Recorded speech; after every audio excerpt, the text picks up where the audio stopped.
Boom. Cold start. Love it. Oh yeah, so John has no preparation, and I've just spoken about it in a video journal for about 5 minutes. The value of notes. Oh, okay. I'll give you a bit of background as to where this has come from. So, for those of you that don't watch my video journal, which I know many of you won't, I journaled a couple of days ago about research and the value of research.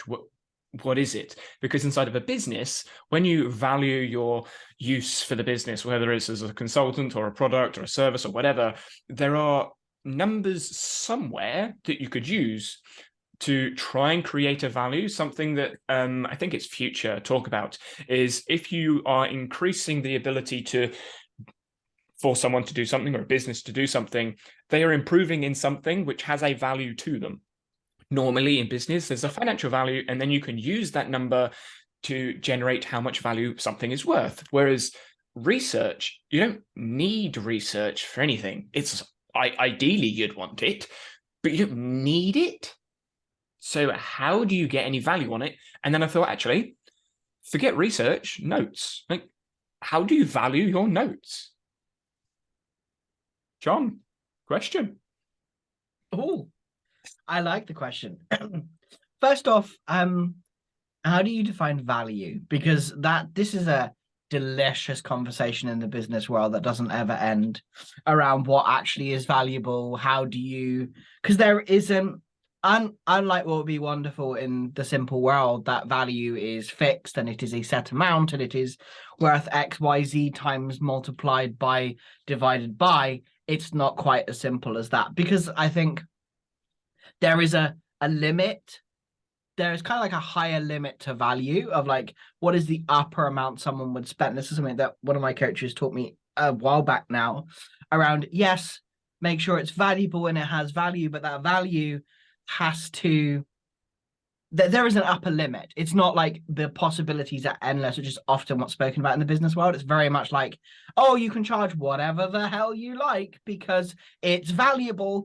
Really, there is that upper limit. You could spend, and that upper limit is often in the business world far greater than the person running the business. If you're listening to our stuff, making a bunch of assumptions here. But if you listen to our stuff, kind of ascribe to our philosophy, chances are you charge less than most people. That is an assumption I made, albeit misguided, whatever. But chances are you're charging a lot less than most people do when you could charge more. Whether you should or whether you want to is kind of going back to that value that you have, and whether you want to charge more, because you don't have to. But value is a subjective and annoying term in business, which everyone wants to simplify into a 1+1 when things are never that simple. Oh yeah, is it 1.1 or is it 1.9? It's one of Yeah. it's one of those things that so when I was at school, I was one of those kids that asked the teachers questions just to be annoying. And I said to one of my teachers, yeah, I know, surprise, surprise. I said to my teachers, 1+1 = 3, and they said, no, it doesn't.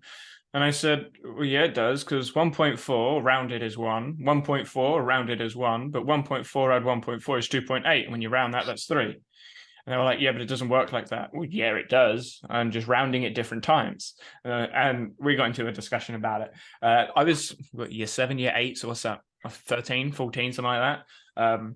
But yeah, and I was just annoying. I was just an annoying student. Yeah.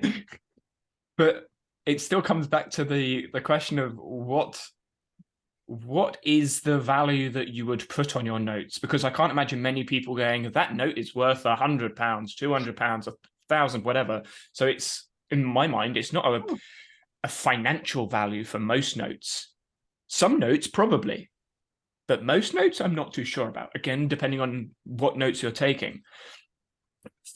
My personal perspective of my value in my notes, I use something called an epistemological value, which yeah, I know, which is basically value worth for knowledge. So am I confident in the sources? Yeah. Is there a depth of the research? But that value right there is extremely subjective. Yeah. For me, on the research I have, and has nothing to do with other people. And I think that goes to that question of like, are notes for other people or for yourself? There's a lot of PKM discussions about your notes being public and everyone seeing them and sharing the knowledge, and it's great exposure, whatever, whatever, whatever. And it's like, I think we've had this discussion a long time ago. Like, your notes are yours, you're sharing them as a there you go, whatever kind of thing. It's kind of a secondary thing for you, not a primary thing, which is a lot of the big PKMers in the space are like doing it, like sharing their knowledge vaults and everything is amazing. Like, it's whether if your notes are valuable from a point of like to yourself, then they have value, but only value to you. And then do you share them? And if you do share them, how much value can you? It goes on to the kind of thing that I was thinking about with the workshop that I ran. Like, what is the most value to the people that I'm in? And it does depend on the context, obviously, because that is basically everything. Yeah. Yeah, just for reference, your audio is fine, but you froze for about 30 seconds in that. You're now back to fine. Uh, yeah, I can see your tongue moving, so I know you're fine. But yeah, so anyone watching, yes, he did freeze for me as well. But I could still hear you, so it's fine. I agree. I agree. So when it comes to this value from an outside, because where I see this most applicable is I see in the Obsidian world, lots of people go, look at my graph, 2 weeks in, I have 100 nodes or 1,000 nodes. And people going, oh, look, this is amazing because I have all these links or all these nodes or all this, that, and the other. I'm like, yeah, but if you've got a note that has a sentence in it, and then another note with a sentence in it, and you've Which got is 1,000. often what it is, because atomic notes are kind of the most popular in the Obsidian space. in the Obsidian space. It is very much like Yeah. atomic notes are amazing, but I then then go, what's the value on that note? Like if someone was to look at that note, and even you in like 2 months' time look at that note, do you know what that note is about, what it links to, how it relates to all of the arguments or claims, propositions, whatever word you want to use? Do you know what it's for? If not, I would argue the value of that note is extremely low, which is why I got rid of atomic notes. So is value in the size of the note then?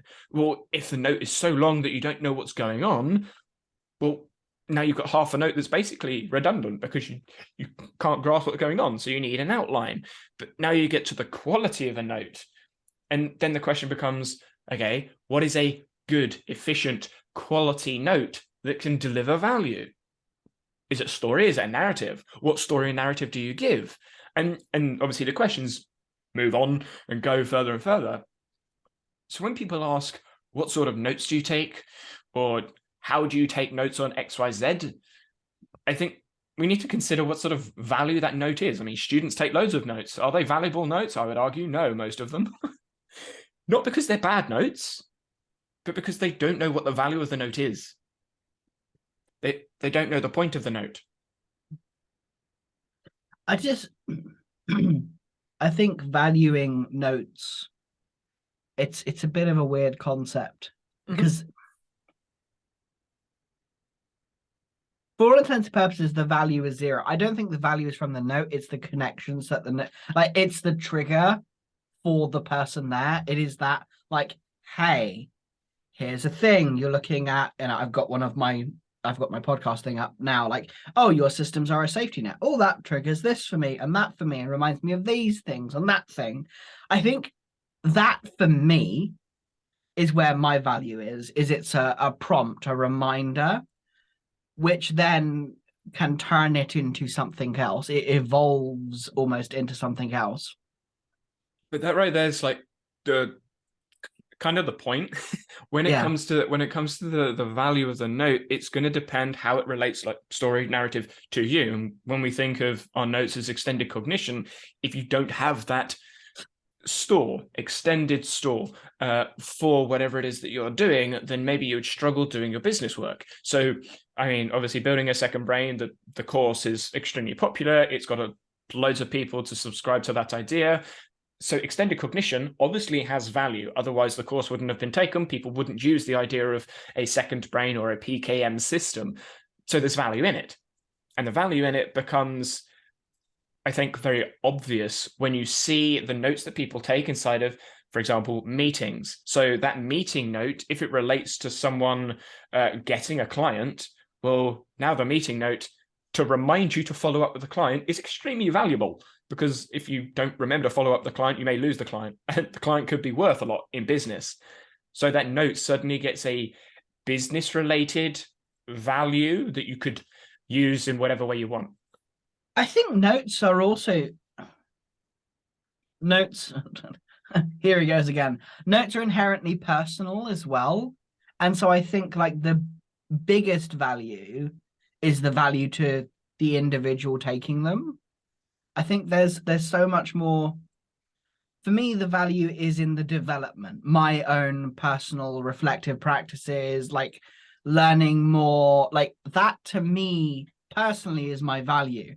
Yes, I turn pieces of content out and put that out, and that's valuable to my business. That has a financial value, but it also has I think talking about like being a reflective practitioner, that's the right phrase, isn't it? Mm-hmm. Yes. Like I see for you in the way that you create your videos and even this conversation, and everything is about being a reflective practitioner. So the value to you is forever, like is infinite. There is not really an end point, which I think is quite interesting. And as I've been exploring that more myself, I'm like, oh yeah, this doesn't end. But also, especially in your case with your daily vlogs on Patreon, like there's also a financial value to that as well, which is also quite an interesting thing. And you would talk, we can edit this out if we need to, but someone asked you to do some research for them. I did watch that and I was like, oh, that's a fascinating conversation. We won't do any name drops because I think you know who it would be. I just figured it out. Penny in the air, penny drop. There we go. Yeah, we won't do any name drops, but yeah, I have been asked to do some research for someone that's doing a book, and it's like, okay, Can we get out of this conversation? But no, I have a suspicion. But this is where the question came from. It's like, okay, how do I value the research?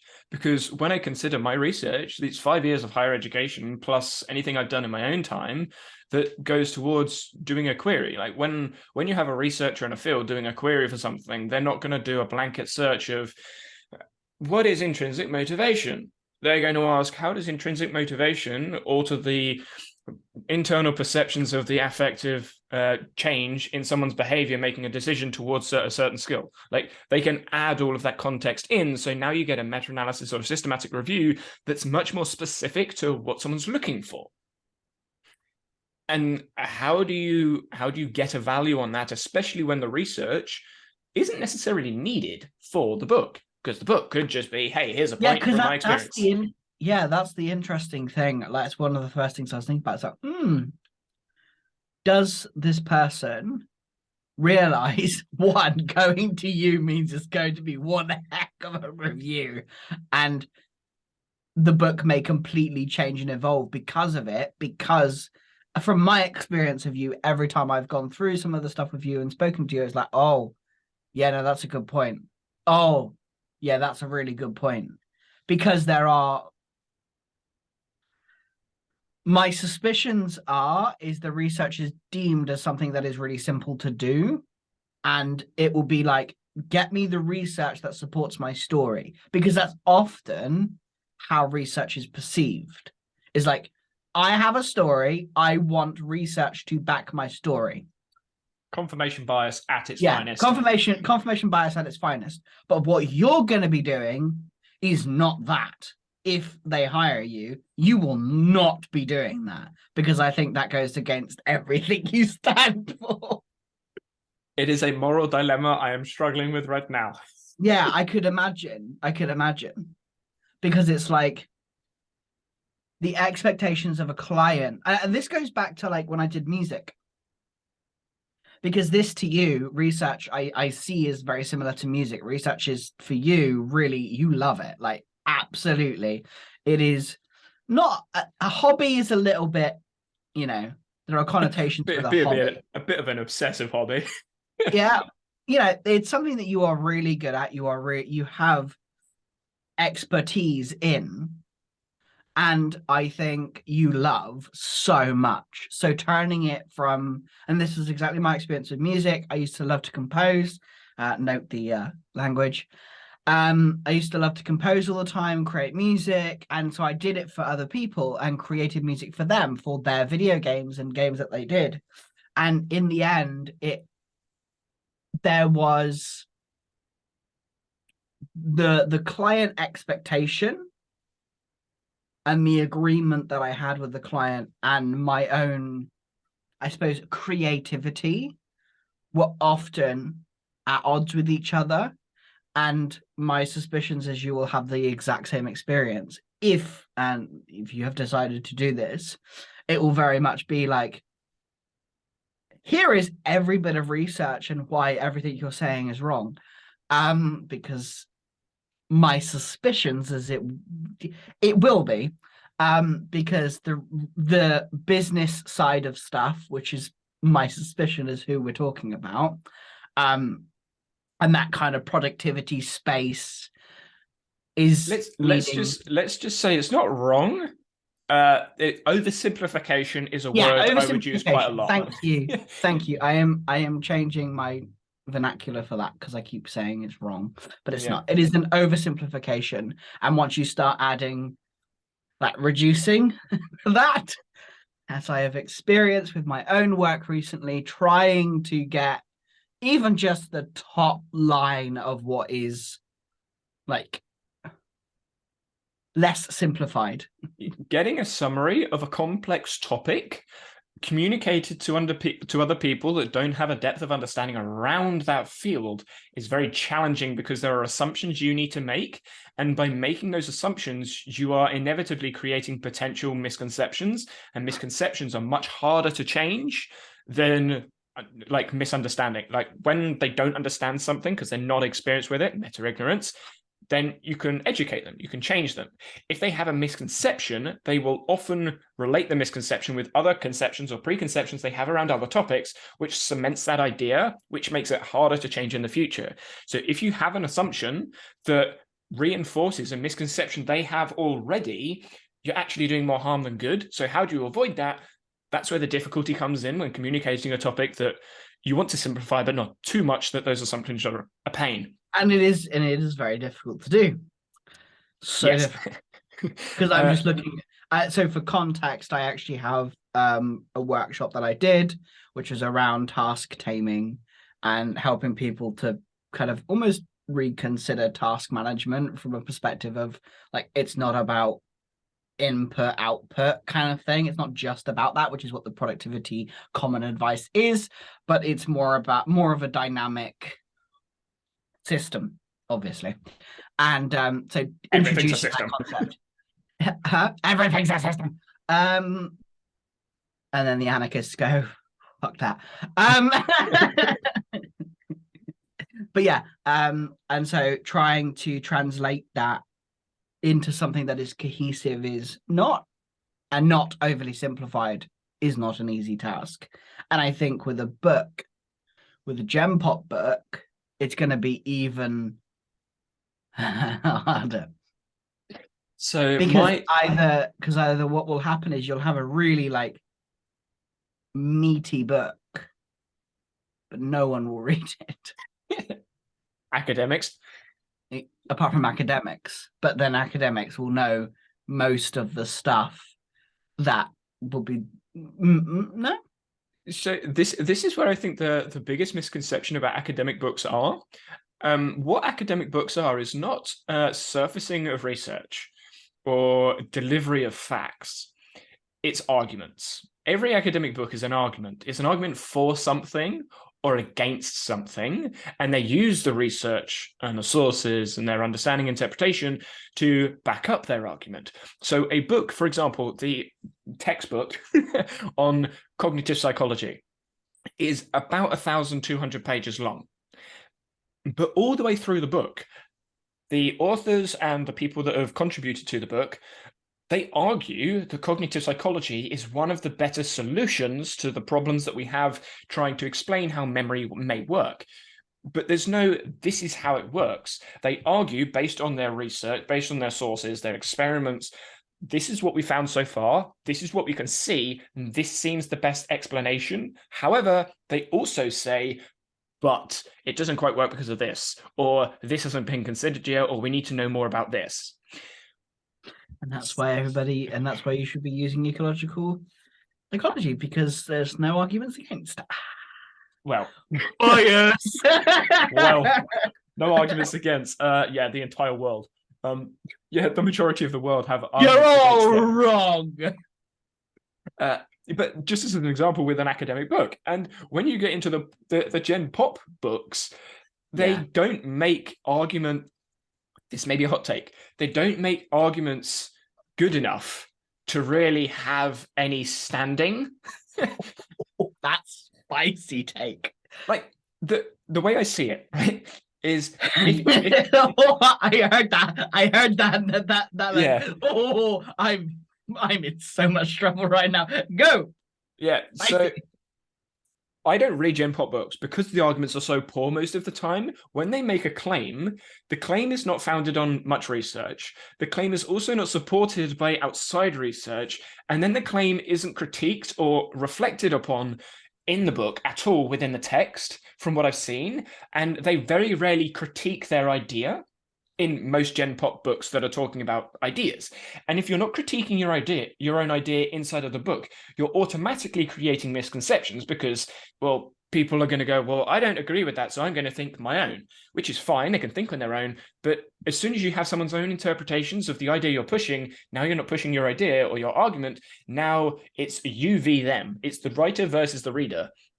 And that's not the point of an argument. The point of an argument is to make people aware of both sides and make people aware of the evidence that you have to support your claim, your argument, your proposition.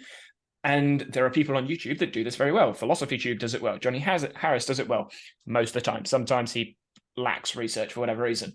But there are other journalists and what I would class as researchers that do this very well in YouTube videos. And the videos are like half an hour long. And they only scratch the surface, but they cover both sides. Inside of a book, you have all the time in the world to look at both sides. And whether you love him or hate him, Jordan Peterson, his books are argued from both sides. Yes, he lacks some support from some sides of his argument, but that's because either he hasn't found the research or he doesn't think the research is valuable enough to contribute to the argument. And that's where the debate happens. The debate happens within, okay, you have this evidence to support this, and you've said that there's not enough evidence here. Someone else's book goes, actually, there is the evidence. I'm going to look at it like this, and this is my interpretation, and your sources out there don't quite match up with my ideology or my interpretation here. And that's where academic debate moves the conversation forwards. But the Gen Pops books, from what I see and what I read, they just make a claim and go, hey, listen to me. But why? And business. Well, yeah, but doing any sort of read of that, whenever I read those books, I'm like, what do you mean by this? How do you define this? What's the difference of this? What's the sample size of that? And yes, that all sounds academic, but it all plays an important role in how I interpret what it is that they're trying to say. A really good example is to say, we tend to X, and the science supports X. My immediate question goes, okay, who is the tendency for? Where's the research to say that's a tendency? Is it in this specific group? If it is, well, I'm not in that group, so I don't have that tendency.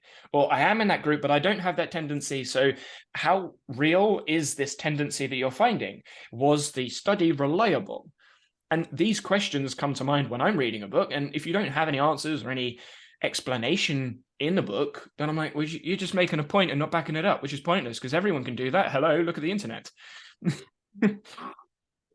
Like, go on Twitter for your comments. Until it dies, inevitably, supposedly. Oh, who knows? Who knows? But yeah, so when I look at the value of research, to me, it makes an argument useful. It moves the conversation forwards. But if people don't care about that because they're lazy, marketing, business, it sells, then how do I add a value to that? No idea. I realised I just went on a bit of a rant and a side talk, so I'll let you talk now. I find your terminology of lazy interesting. So the reason I chose lazy, I'm quite particular with the words I use, which you I know probably know. that's why I wanted to understand more, because I'm like, you don't use those words lightly. I was like, When you're writing a book, you have time, you have often money and resources if you're writing a book that's going to be popular, to support what it is that you're making claims on. Most people hire editors. Yes, an editor's job isn't to do research, but you have the time. A lot of the time you have the option, and most people, when they're writing a book, they're writing a book about something that they're interested in. So in theory, they should have researched it to back up their arguments and claims. If you don't have that research, you don't put the research in, or you haven't put the research in, I would argue it's either a deliberate choice, in which case for me, that's a lazy look on your ethics of making an argument. You're deliberately not putting information in because you don't want to have to justify that inside your argument, which to me is lazy. And I don't think that's good practice. Or you haven't done the research to start with, in which case your argument is poor and you've been lazy in your research because you're deliberately choosing not to do research on something that is going to support your argument or claim. so how much research is enough? There isn't an answer to that. Yeah, because let's say I cite one article, is that enough? That supports my claim? Is that what are the variables for someone who genuinely would like to write a book about my experience, about the way that I view things? How much research? Because I could go down one heck of a rabbit hole. I still have to send an email to someone I'm speaking to on Friday with a list of book and information recommendations and papers and stuff, because I went into a slight, well, perception psychology and that kind of perception and action thing. I wouldn't say fully ecological stuff, but close on. And I still have loads of recommendations to send them, and I'm like, how much do you put into a book? What is too much? What is not enough? I would argue it depends on the strength at which you want to push your argument across. Because if you have one article, that's enough research. Is it a strong claim? No. So you'd need 2 or 3. It doesn't even have to be 2 or 3 different articles. It could just be a meta-analysis or a systematic review because they hold more weight when it comes to the strength of the argument you put across. So it could be one meta-analysis that holds a strong argument. Then if someone comes back with a stronger argument, you now need to go, okay, I need more research to strengthen my argument, or to try and avoid confirmation bias, widen or broaden my argument in a way that has strength in base rather than strength in depth. So how much research depends on how strong you want your argument to be and who your argument or claim proposition is against or what it is against. If you're trying to upend an entire philosophy of thoughts and you have one article, I don't think anyone's going to listen because the strength of your argument is pretty poor. Yeah, that's interesting because, of course, that's what I'm trying to do, because everyone just talks about common productivity. That is so flawed. Good to know. I'm going to make a note. But that's exactly why. But that's exactly why a lot of the Gen Pop books, because they're not challenging anything, they're not really creating anything worth thinking about, in my point of view. They don't need a strong argument because they're just agreeing with what's already known. Yeah, but it's like, for example, it is. Yeah. Like, for example, I read a book. I say I read a book. I listened to a free audiobook, and they were talking about motivation helps you be productive. No shit. Duh, like 2-year-olds figure that out. Do you want to tell me something else? Like, there is no point in that. I don't care. I just have to say this. You have ruined books for me, because now I'm going into books and reading them going, yeah, bollocks. Yeah, no, you're missing so much here. Oh, come on. Please try. But that right there, please try. That's where I went with the laziness. You're like, yeah, you could have, but you chose not to. Yeah. And from the way I read those books, it's not I chose not to because I have expertise in this area, so I don't want to follow down that hole. It's I can't be asked. And that's just a pain. And yeah, now you know why I don't read books. Gen And pop. yeah, Gem Pop books. Like one thing, like of course I'm reading How to Become a Sports Coach. Can't remember the exact name, but that's one name I keep in my head. I think that's what becoming a sports coach. Becoming a sports coach. Since reading that, I'm like, I go back to other books and go, okay. Where is the Visual frustration? Yeah, it's literally where is the substance gone? There's such a different like view of books. And that right there is why I don't use Readwise and why I've struggled to use Kindle and things like that, is because I was never a big, well, I'm not really a book reader, and I was never a big book reader when I was younger. So my introduction to books was academic books. Oh And dear. I'm not talking textbooks, I'm talking academic books, like Becoming a Sports Coach. It's what, 200 pages long, something like that. It's not a big book, but it gets you thinking and really challenges your views. Whether you agree or disagree, whether you're in the field or not, it gets you thinking and challenging you. Like, hold on, do I agree with that? I don't know.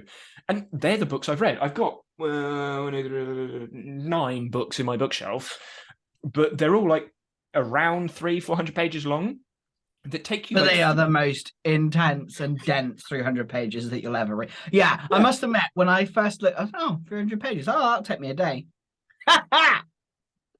Still reading. And you'll probably go back to it as well, because you'll think about something, you go, oh, maybe it was this, or maybe I interpret that in a different way, or you learn something like, oh, actually, there was something about that in that book. I'm going to go read, and you end up reading the same chapter like 9 times over the span of 3 years because it's just so thought-provoking. So why do I need to read 100 books in a year when I can just read one and get value from it in the next 3 years because it's so thought-provoking? If I was to write a book, which I do want to write a book in the future, when, who knows, but that is what I want. I want a book that is thought-provoking. I think that's something that I want for all of my content, is to not be, and I think this is where my biggest struggle has been in terms of marketing on a business side, of like, I want things to be genuinely thought-provoking and actually like make you think, because what I am talking about is going against the grain, hard, against everything we are taught in business. Because, and I was talking to someone, said, look, just start reading sports psychology stuff, because I tell you something, you're never going to come out of it. Because when you do, it unlocks a lot, which I think is really interesting from a business perspective. And like, I think we were discussing last week off. Yeah, in the Discord voice. Around like the like what your values are marketing wise, what this is here, and like they are different, and they're not the same. The context is different, which I thought was a really like, that one had an impact on me. I'm like, oh, it's a different environment that I'm in. It's a different context that I'm in, meaning the values shift slightly or don't. Obviously, that's all depending on the individual. And it was really interesting for me to go, okay. And it was really thought-provoking for me to go, right. So if values are dependent on the environment, which is what I got from what you were saying, that's really interesting. Of like, how do I show up differently? I like your use of shift and rather change, because you were going to say change and then you moved it to shift. I like that. And I like that you said environment as well, rather than, well, you said context as well, but I like environment because it builds synthesis with the ED research. No, believe me, I cannot stop saying environment and context now. Like, the one thing I would say though, when you said values shift, is that's up to the individual as to whether you shift the values, and And that is obviously a moral dilemma that every individual, every practitioner needs to work through. So the environment doesn't change the values. I think the environment adds affordances and constraints, because the Yes. environment is in, that can support or make some values harder to support because of the way the environment is built. So if, for example, inside of business, to bring some tangibility to this, inside of a business environment, your values may not be, you may not want to sell things that don't necessarily work, but inside of marketing, like the term, whatever, productivity, your value says, I don't like productivity, I don't want to use that word. But inside of a different environment of marketing, you kind of need to use that word in some way, whether it's a derivative, to get any sort of use. Neurodiverse. Yeah, there you is go. that word for me. Yeah. That is the one, and we've had that discuss. Like, for me, I think using it in a marketing way is really, like, this is the battle I've been having, because for me it is part of my identity. It is not the whole of my identity. It is a piece of that. However, in the marketing world, neurodiverse is an identity. It is the fullness of everything for some people. And it was quite interesting, and I've been wrestling with it recently of around, especially with the who defines that? Where is that? Like, and there were a few things that at the moment I'm still trying to figure out whether, like, neurotypical is one of those words that I avoid, because it's an us and them mentality. It's a binary that is just Icky. yeah. I like to think of it as icky. Yeah, it's an icky feeling, but it is commonly used. It's an us and them. It's a this or that. And I'm like, it's so much more nuanced than that. And I think that's what I'm finding quite interesting in my own, like, reflective practices of, like, okay, I'm happy with neurodiverse and using that on a marketing perspective, even though it is far more nuanced than that. But neurotypical, there is that. Yeah, that's the icky. That's my icky, isn't it? And especially using it, like, how do all you neurotypical people cope? It's like, I as someone that I identifies as neurotypical, that's really irritating to say. But I would see that as an insult. That's my point. You're typical, you're normal. How do you normal That's my people do point. it? That's the point. That is the bit that gets me a little bit. It's the assumption that one or the other is wrong, which is completely against my value. Like, that is just like, no. And the thing in there is, typical is associated with normal, average. I'm like, I'm not normal. Everyone says I'm not normal. That's why, like, the Dunning-Kruger effect is apparent, whether you believe in it or not, because of stats, blah, blah, blah. Meta-ignorance is still a thing. We believe we are more than average most of the time. We are more likely to believe that. So calling someone typical or average or normal goes against everyone's feeling. Like no, I'm unique.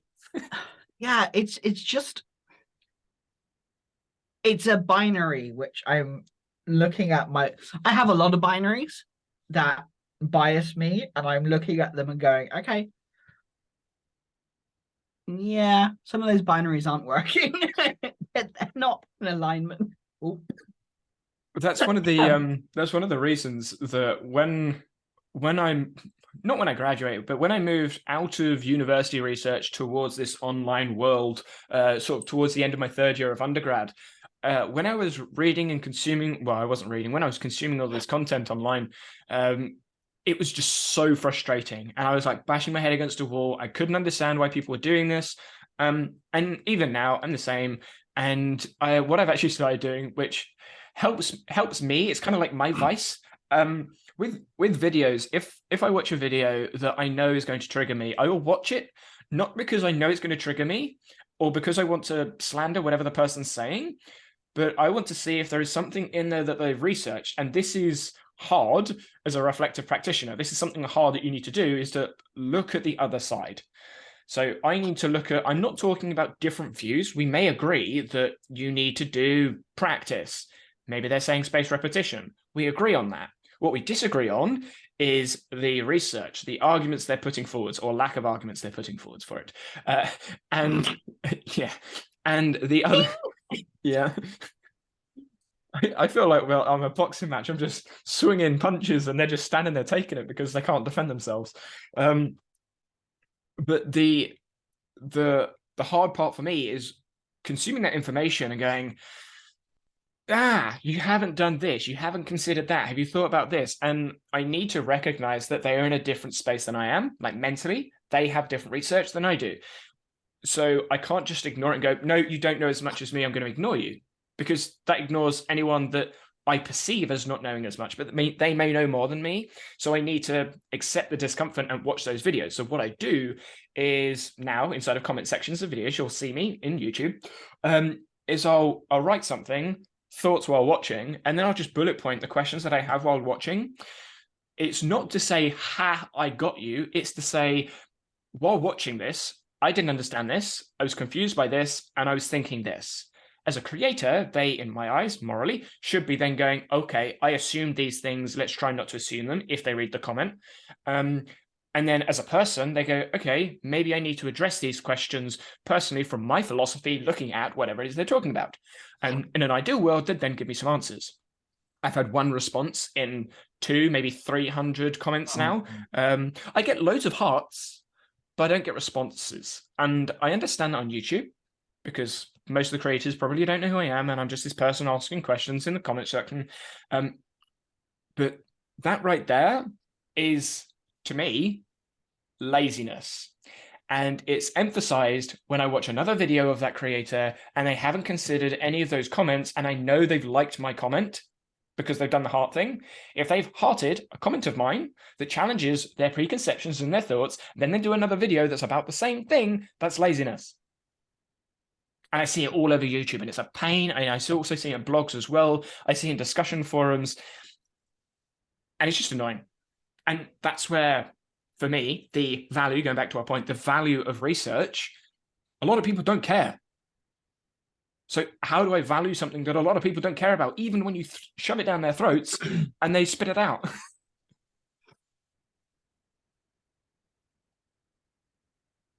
Yes, this is a moral dilemma. Yes, there is no answer to this. I recognize that I'm going to have to find a solution that suits me and suits the people that I work for in the future, but it's still something I would like for it to be discussed somewhere. I don't like, apart from in academic work where they say, we have an academic dilemma here, where like 5 people in the field have read it. Like, that doesn't help. I don't see people talking about this sort of moral dilemma, value issue, conflict online, apart from in abstract theoretical conversations like Philosophy Tube. When they talk about philosophy and the arguments they put forwards, they talk about philosophical concepts, but specific to the story they're making. A social construct is a perfect example. They use social construct as a concept from academia, applied into philosophy, in their case, the philosophy of transgender and that entire argument and movement. But a social construct can also be applied into all the other social constructs like neurodivergence. But as soon as you say social construct, people go, no, it does exist. A social construct does exist. Money is a social construct, and it exists. Sadly. Yes. Like, just calling something a social construct doesn't mean it doesn't exist. It means it's constructed socially, which it is. And most things are a social construct. Most things have been constructed through society, but I wouldn't say they are a social construct. And this is getting into metaphysics and attributes you'd put on stuff. So we'll have to we're going into the fucking Discord. we'll have to move it away. I've got football later, so we're going to be limited on time. Football is a social construct. Well, yeah, it is. Well, that's boring. Yes, it's a social construct. What I would add there is football as a term has so in metaphysics there are properties. So football as a property is a sport, but that's about it, because the rest of it is socially constructed. A ball has the property of like whatever the material is, spherical, use, the air inside of it, they are physical properties. So a football is an object, but is also part of a social construct, because a football is only a football because you know what football is. If you'd never heard of football before and you see it, you're not like, the first thing you're going to do is not necessarily go and kick it. if you put a football in one of those like indigenous islands that like aren't up with what we do, and you put football there, they'll probably throw a spear at it or poke it, and they'll try and figure out what's going on. The same with like animals. Animals don't know what football is. They just poke it around with their nose. They don't know what it is. They know what the object ball is, but they don't get football because they can't relate to the social construction of football and then import those properties onto the ball. And that's the same for everything. That's a very crude and off the top of the head example, but yeah, philosophy, baby. I love how you were like, we're gonna just leave that there, and then you started. Yeah, because I feel it's one of those things from like, I can't just drop it. It's like, hey, there you go research and stuff. I've added some words in there for you to explore and to go define. Thank you so much. You know, because you're struggling on what to look up. I still have to resist every single like bone in my body to not just go deep down the rabbit hole of all of the references that he's added in, because I just can't like. Oh.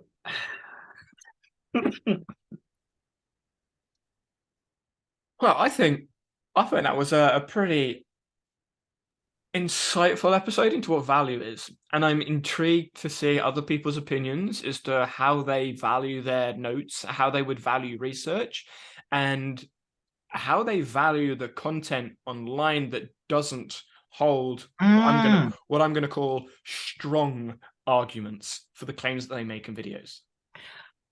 I like that. And you can join us in the Discord and talk about it when this episode goes live, because we are very interested. It will be next week because they'll see this next week, and then we'll see. You ruined it then. You yeah, but I need to be next week. Yeah, we know. For us, it's going to be next week, and we're going to new listeners may forgotten about this. Well, yeah, they'll come in and be like, "So the podcast episode." You're like, "What were we talking about again?" That will happen because the moment we leave this environment, we'll forget everything.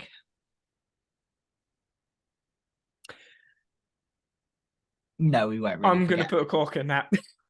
I knew you were going to do that. Yeah, no.